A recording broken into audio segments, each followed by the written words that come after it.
It's a nice Tuesday morning, a little bit after 8 o'clock in the morning out here in Bree, Kentucky. Started driving at about, actually 9 o'clock at night yesterday. Spent the night at a Walmart parking lot again. But it is 8:15, so it's time to get up and make the coffee. Coffee's ready.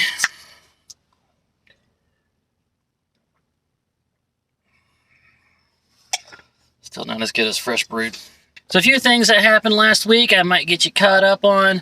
First off, after the Big Joe and Malia's World meetup on Saturday, on my way home I had a tire blowout. No big deal.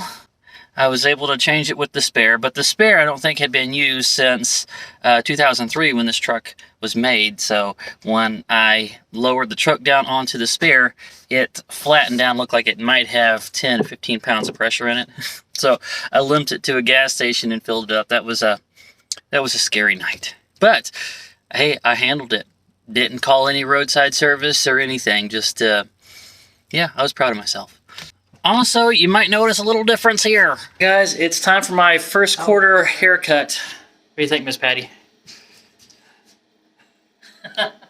It's time. Chop, chop. It looks good. We are heading to Goat Milk Stuff now on our way to Terre Haute, Indiana for the Banks of the Wabash Festival.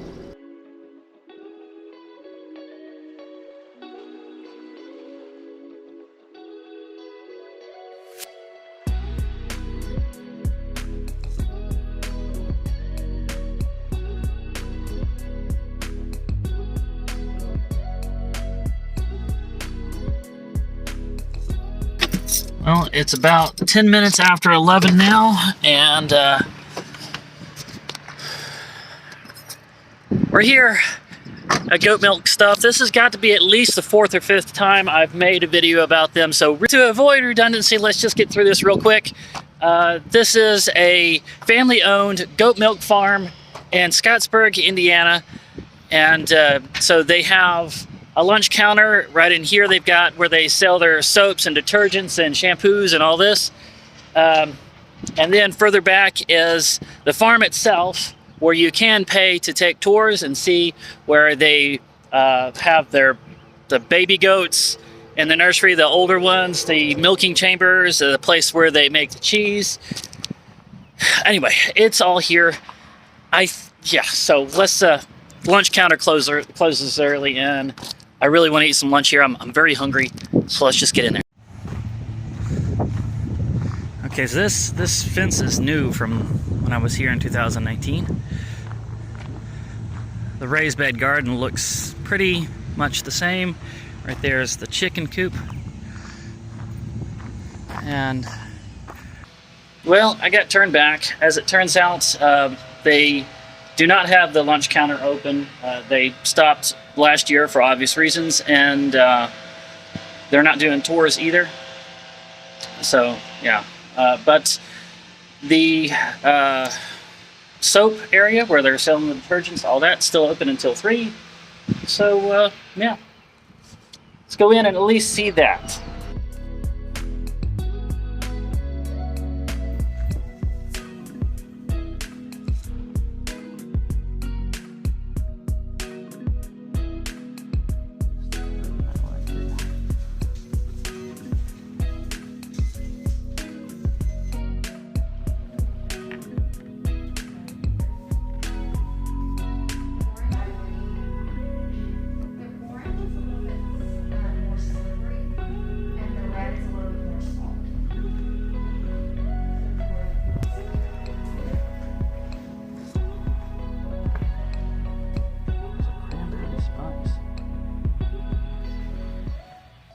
I'm trying a few new things.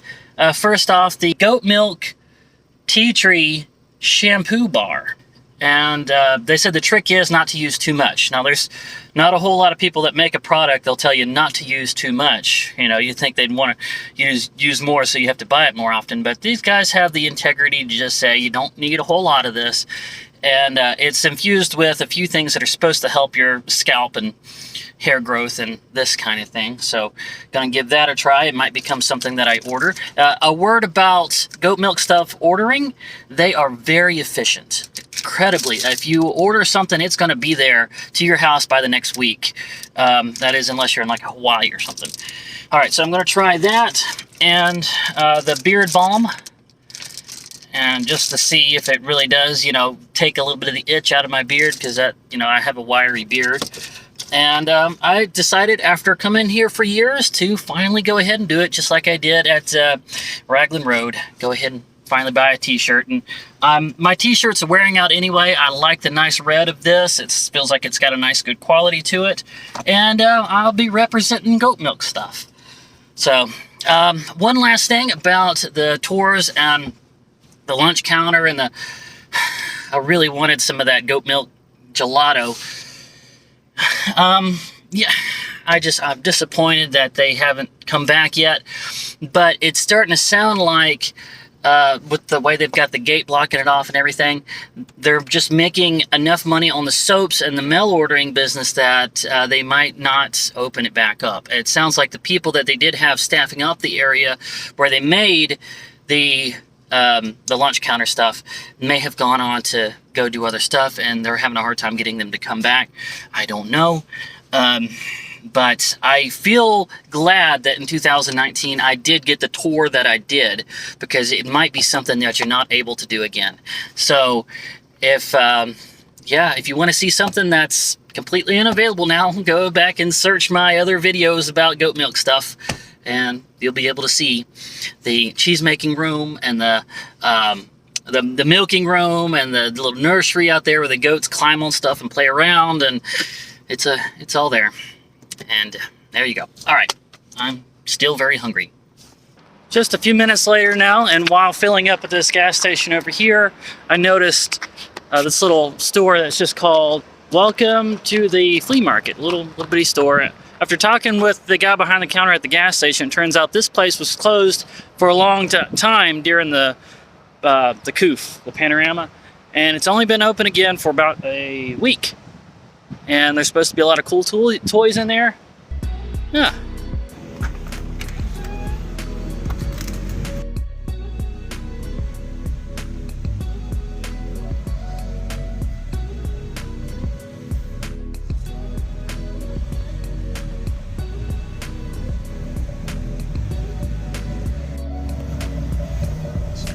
Bacon cookbook.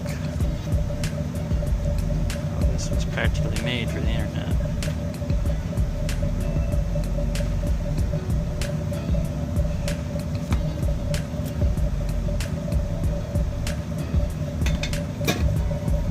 Was this one published? 2015, yeah, that was the height of that. Epic mealtime. Bacon strip, bacon strip. That old Mountain Dew bottle. Looks like it's in perfect condition. Oh, these are all cap guns. Oh, that's very cool.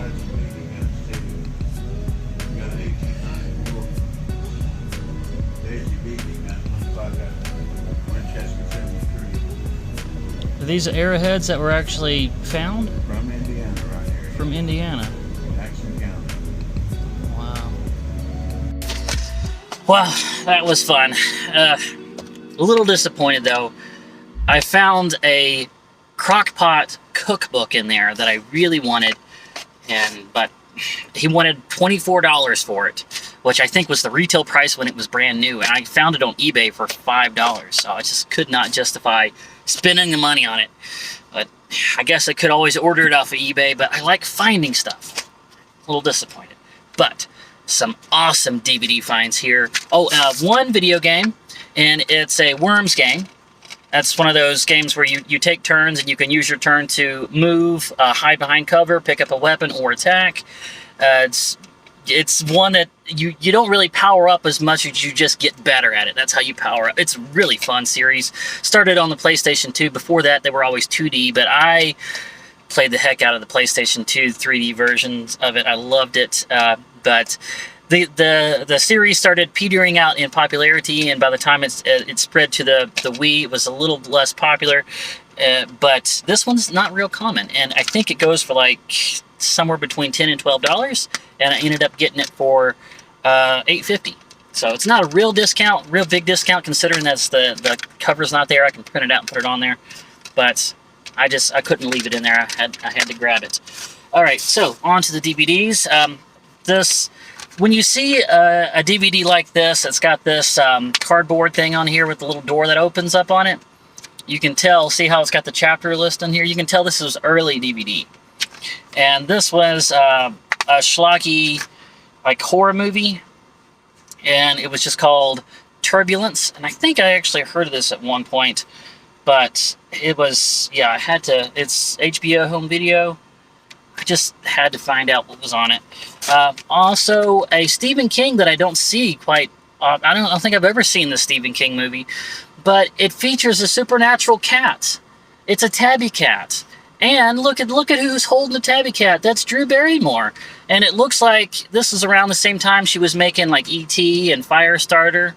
And so, yeah, I'm a fan of Drew Barrymore, and I like cats. And I can't say I really like Stephen King, but I'm curious. I want to see what's on this. I want to see it. And then there's Drastic Attack. Now, when I saw this, I was like, that's got to be an Asylum video. And I was looking for the Asylum logo. It's not on here. It's basically just a schlocky, cheap computer animation B-movie that somebody made to capitalize on the popularity of Jurassic Park. That's pretty much all this is. But it looks like they put some work into it, though.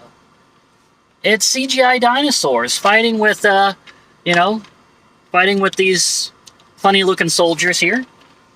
It's got to be fun to watch. This is something, I just got to see it. All right, but this was the find of the day. This was the find of the day. This is something Corridor Crew, if you don't know them, look them up on YouTube. Love you, Corridor Crew. They called this Russian Avengers. It's called the Guardians, but they were calling it Russian Avengers. And it basically, this was Russia, noticing this huge popularity in superheroes like the Avengers and whatnot. So they made this movie on just a few $1 million.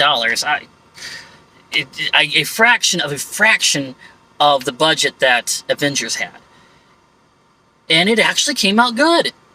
It's, of course, it's going to be redubbed, but I mean, look at they put some real honest to gosh work into this, and I didn't know, that it was really released in the United States when they covered it on Corridor Crew. I thought it was just in Russia, but look at this dubbed English version right here, and I just got it for a little under $5. So that was the find of the. I'm gonna stop talking. Enough of this. Onward.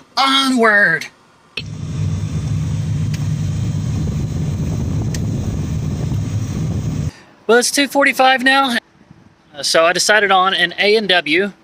No, it's not just a root beer brand. It is also a fast food restaurant of its own, and of course known for its frosty mug, A&W root beer. But it's famous for one other thing. In the 90s, A&W tried to introduce a third pounder hamburger. And they were making it the exact same price as the quarter pounder. And they thought people would be like, oh, same price, more meat, let's go to A&W and get that third pounder.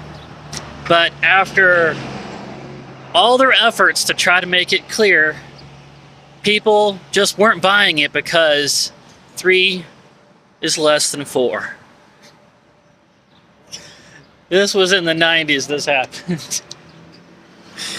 Oh my goodness. I learned fractions in 3rd grade at 8 years old, knowing that if the numerator stays the same and the denominator decreases, the amount is actually more. I thought it was common sense, but they tried and tried, but they couldn't find an advertising campaign that said a third is more than a quarter and not make it sound patronizing. So people were seeing the 3 and they said it's less than 4 and they wouldn't buy it. So they eventually had to take it off the menu. So I'm thinking when I go to order my food, maybe I should try asking for a 3rd pounder, see what they say. Let's eat. Menu real quick, you can see they gave up on the 3rd pounder. I'm not allowed to call it the 1/4 pounder, but they can say 1/4 pound burger. They just can't, anyway. Yeah. And the thing that they are the most famous for, those Frosty Mug root beer floats. No 3rd pounder, but I did get the double 1/4 pounder with bacon. You can still get your root beer in a glass frosted mug, but you have to buy the mug too, which is a little over $5, so I'm just getting a paper cup. But it's still fantastic A&W root beer. Let's give this double 1/4 pounder a taste.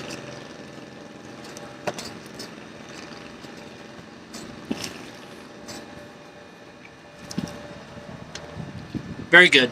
Very good. Wow. Man, I am so hungry. Well, I've been jamming this stuff together for the past few minutes and realized that I'm getting close to 15 minutes already, so that's going to have to be it for this one. Guys, I hope you have enjoyed this. If you have, make sure to indicate so by giving me the good old thumbs up. And subscribe if you haven't already. Make sure to turn on notifications. I will talk to you down in the comments. Look forward to seeing you in the next one.